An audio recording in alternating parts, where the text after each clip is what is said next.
Hi guys, welcome to the show. It is Tuesday, July 16th. I'm Haley Harmon alongside Seth Phillips. Hey, how's it going? Good, good. I feel like you today, if you don't know this, a lot of our meteorologists like Seth, or most of them, I'd assume, all of you, none of them wear earpieces like us anchors do.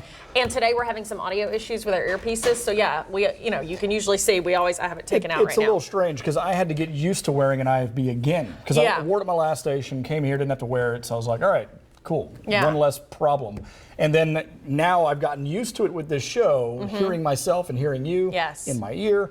And no longer is that the case. Yes, so, today we have them taken out because you have some sort of audio issue, and I feel like I'm not even on television. It's basically, if I had to describe it, it's like hearing yourself just 1 second in the past, or in the future, past, in the past. So it's almost like time travel in a way. Yeah, makes you want to go storm Area 51. Yes, I don't realize how comforting it is to be able, because you not only can hear yourself in your head, but you also hear your co-anchors and stuff better.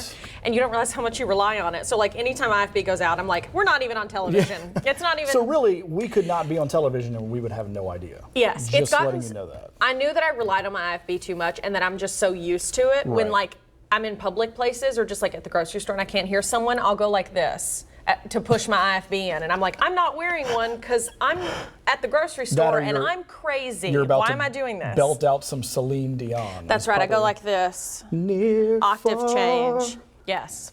Yes. But that's when that was good. I couldn't hear you very well. I was going to keep going. Yes. Okay. On today's show, we're talking with a local author who has just published a children's book. We're going to tell you all about that. Yes. And I will also get ready to grab a flick from Georgetown. So we'll talk about that. Free movies in parks there. We're going to tell you all about that. But also we'll talk about the weekends. Yours was good? It was good. I went down to Tennessee for a family reunion. It was lovely. There were about 80 of us there.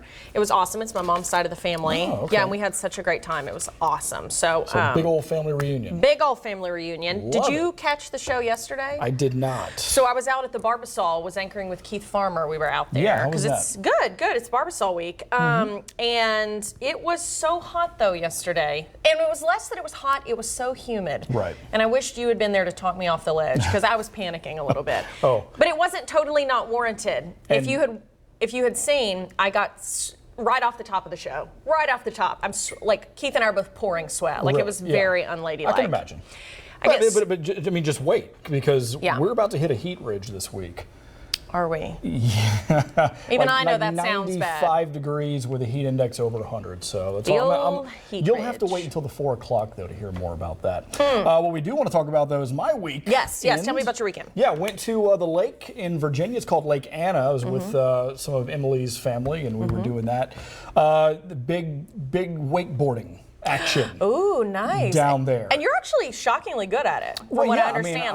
I really pretty much could make the Olympic trials, if not even head off to, if they even have a wakeboarding category. I think that's one of the ones. Is that one of the ones they've been talking about adding in? Like, there's a bunch of like kind of sports that. If they don't have it yet, it's going to happen in the next one because I'll be there. That's for sure. I want to show you a little bit of what he's like some really of that footage. Good. Really good. Check this out. Let's listen. Oh, wow. Look. Oh, my gosh. Watch this technique. Oh, wow. Yep. When you lose the handle, that's when you know you're doing well. Feeling good. No, nope.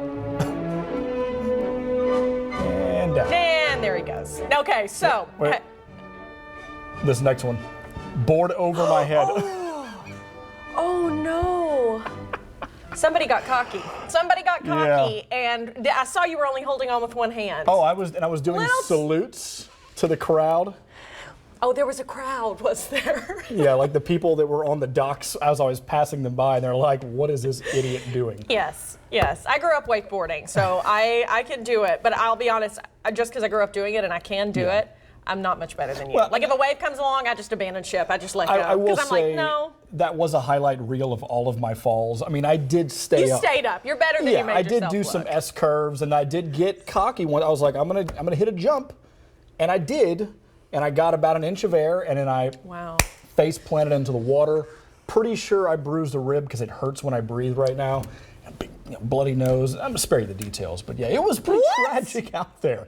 Yeah, I was actually worried that I was gonna like bruise my face and then have to come on the show today and be not the moneymaker. I got beat by a gorilla. I mean, just it really is. People underestimate how much it can hurt you it's when so you much fall. fun. So much It is fun. fun. It is All right. fun. Yeah.